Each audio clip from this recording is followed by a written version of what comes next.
কমিউনিটির কথা শুনবো তার আগে জানতে চাইবো যে কমিউনিটি নিয়ে যেহেতু কথা হচ্ছিল কোরিয়াতে নিশ্চয়ই বাংলাদেশের যতজনই বাংলাদেশি থাকুক নিশ্চয়ই বাংলাদেশের কমিউনিটি আছে আই উম মিন স্ট্রং অনেক নিশ্চয়ই হ্যাঁ, আমাদের একটা কমিউনিটি আছে। সেখানে আ আমাদের কয়েকটা শ্রেণী এখানে আছে। যেমন একটা ইপিএস যারা কর্মী আছে, ওনারা একটা শ্রেণী আছে, স্টুডেন্ট আছে, কিছু ব্যবসায়ী আছে, কিছু ম্যারিড মাইগ্রেন্ট আছে।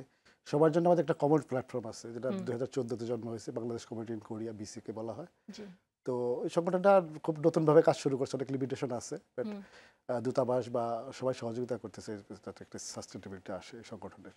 আচ্ছা কিন্তু এই যে আপনি বলছিলেন যে সেকেন্ড জেনারেশনের জন্য এখনো বাংলা শিক্ষার বা ইংরেজি শিক্ষার সেই রকম সুযোগ খুব কম ইংরেজি শিক্ষা যেটা আছে সেটা খুব এক্সপেন্সিভ এক্সপেন্সিভ, বলছিলেন রাইট?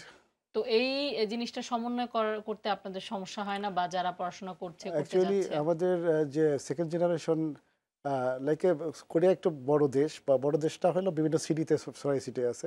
তো এই লোকগুলো লাইক অ্যারাউন্ড 500 ফ্যামিলি হবে। তারাই তো সেকেন্ড জেনারেশন আসতেছে। জি তো এক জায়গায় লোকগুলা কম, হুম হুম ছড়িয়ে ছিটিয়ে ছড়িয়ে আছে ছিটিয়ে আছে। এই থাকার কারণে একটু লিমিটেশন কাজ করে।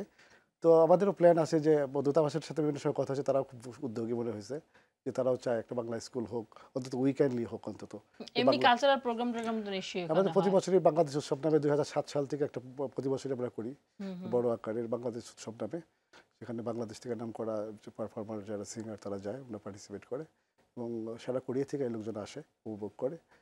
আর সারা বছর বিভিন্ন জাতীয় দিবস আমরা বিভিন্ন ছোটো ছোটো প্রোগ্রামের আয়োজন করি আর কি কমিউনিটির জন্য।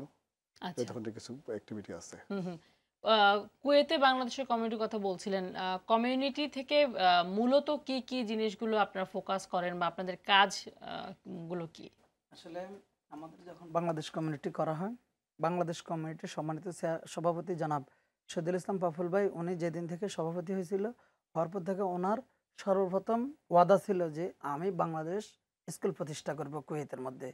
আপনি আপনারা জানেন কিনা জানি না, দীর্ঘ ৪২ বছর কিন্তু আমাদের বাংলাদেশ এই বাংলাদেশে কুয়েতে কোনো কোনো স্কুল স্কুল ছিল ছিল না না। কিন্তু অতি আমাদের জন্য আনন্দের খবর হলো, খুবই খুশির খবর যে লাস্ট এই ফ্রাইডের আগের ফ্রাইডে ওখানে আমাদের বাংলাদেশ স্কুল বাংলা চালু হয়েছে চালু হয়েছিল। আমাদের স্কুলের নাম দেওয়া হয়েছে morning glory Bangladesh international school.